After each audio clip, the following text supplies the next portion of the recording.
Viewers, today we will discuss about the cardiac cycle. First, what is cardiac cycle? Cardiac cycle refers to the sequential events that occurs in the heart during one complete heartbeat, including contractions and relaxation. So, what happens in the cardiac cycle? It is the circular event that happens from one beat to starting of another beat, and it's composed of relaxations and the contractions of the heart. Okay, it may be relaxation and contractions may be atrial, it may be ventricular. Okay, now there are divisions and durations of cardiac cycles. The event of cardiac cycles mainly divided into two parts: atrial events and the ventricular events. And atrial events also getting divided into two parts: atrial systole that takes time 0.11 second and atrial diastole that takes time 0.69, nearly 0.7 seconds. Okay, and in case of ventricular events, there are also two parts: ventricular systole that takes time 0.27 seconds, nearly 0.3 seconds, and ventricular diastole that takes time 0.53 seconds, nearly 0.5 seconds. Okay, in case of ventricular systole and ventricular diastole, there are different semi-event also. In the ventricular systole, there are two events happens: isometric contractions and the ejection period, that ultimately completely took the time 0.27 seconds. Isometric contraction took the 0.05 seconds and ejection period takes the 0.22 seconds. In case of ventricular diastole, there are 5 phases happens: protodiastole that takes 0.04 seconds, isometric relaxation that takes 0.08 seconds, rapid filling phase 0.11 second, slow filling phase 0.19 second, last rapid filling phase 0.11 second, and ultimately it completely takes the 0.53 seconds. Now, first phase of the cardiac cycle is atrial systole. Atrial systole means atria contracts and small amount of blood enters into the ventricle. Atrial systole means a systole happens in the atrium. When atrium getting constricted or systole happens, the blood from the atrium ejected into the ventricle. Okay, next phase of the atrial system or atrial cycle is atrial diastole. Okay, this long atrial diastole, it is necessary because of this is the period during which the atrial filling take place. When atria getting systole or atrium getting constricted, that time the blood from the atria ejected and then the blood enters into the ventricle. If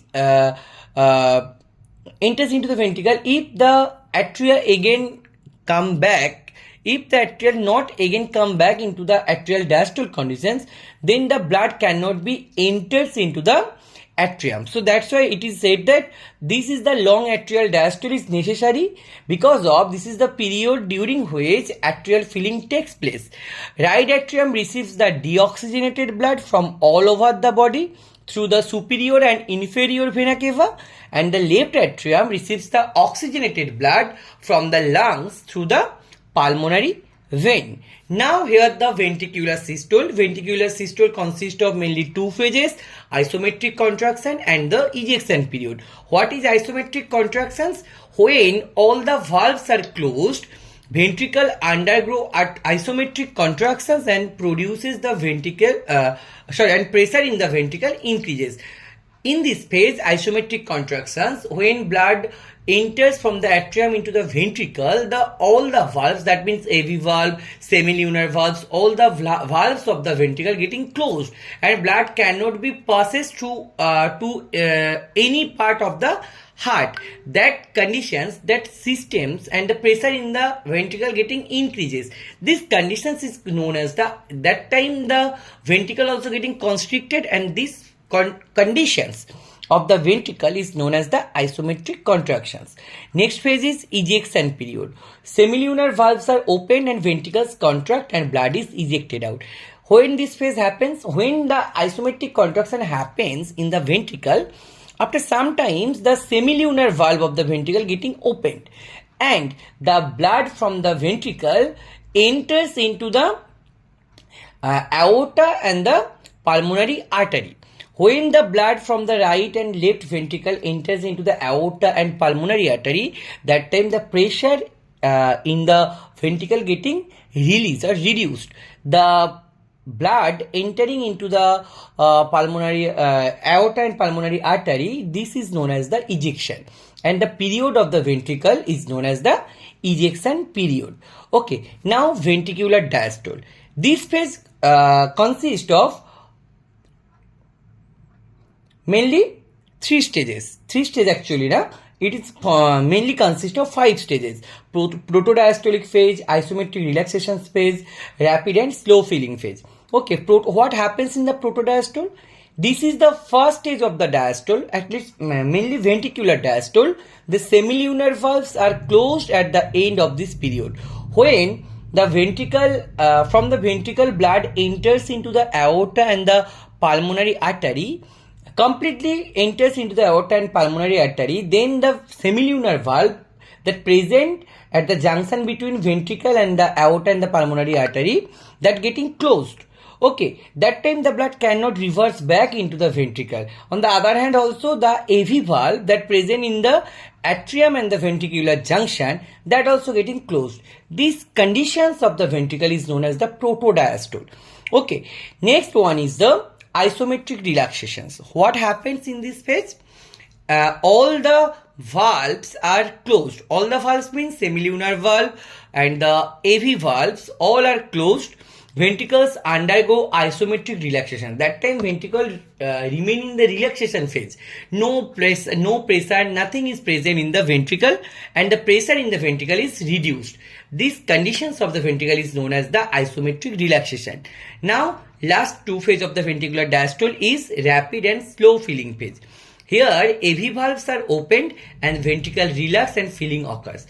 In this phase, rapid and slow filling phase, the AV valves that present in the junction between the atrium and the ventricle getting opened.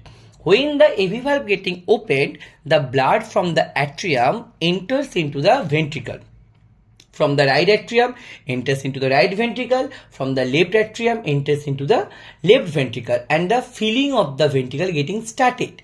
And at the first time, when the AV valve getting open and blood forcefully enters into the ventricle from the atrium, that time the entering speed of the blood in the ventricle is very fast. That is the rapid filling phase. And at the end of this phase, the entering of the blood to the ventricle is very slow, getting very slow. That is the slow filling phase of the ventricle. And these all are the ventricular diastole phase. Here in this image, I discuss about all the phases: atrial systole, isometric contractions, ejection period, protodiastole phase, isometric relaxations, and rapid and slow filling phase. In this phase, you can see here the conditions of the blood, where and in which way the blood getting enters. Okay, detail discussed here. Now, heart sound, that is related to the cardiac cycle. Fast heart sound, when the fast heart sound getting produces, when the AV valve getting closed and the blood cannot be reversed back to the atrium from the ventricle, the fast heart sound getting happen that time. Means when from the atrium blood enters into the ventricle completely, then the AV valve getting closed by producing a loud sound. That is the first heart sound. Second heart sound, closure of the semilunar valve. When the blood completely enters from the ventricle into the pulmonary artery and aorta, then the semilunar valve also getting closed, and it produces the second heart sound. Third heart sound, rushing of blood into the ventricle during this phase causes the production of third heart sound. When the AV valve open again and blood from the atrium enters forcefully into the ventricle, that time it produces some sound, that is the third heart sound. And fourth heart sound, contraction of the atrial musculature causes the productions of the fourth heart sound. When the atrium getting constricted, the atrial wall muscle produces this fourth heart sound. Okay, now what is the importance of this cardiac cycles? This cardiac cycle maintains the continuous blood circulations. It maintains the continuous blood circulation. This cardiac cycle ensures the oxygen and nutrient supply to the tissues. It removes the metabolic waste product from the body through the blood. Now, from these discussions, ultimately we conclude that the cardiac cycle ensures efficient pumping of blood throughout the body and is essential for maintaining life.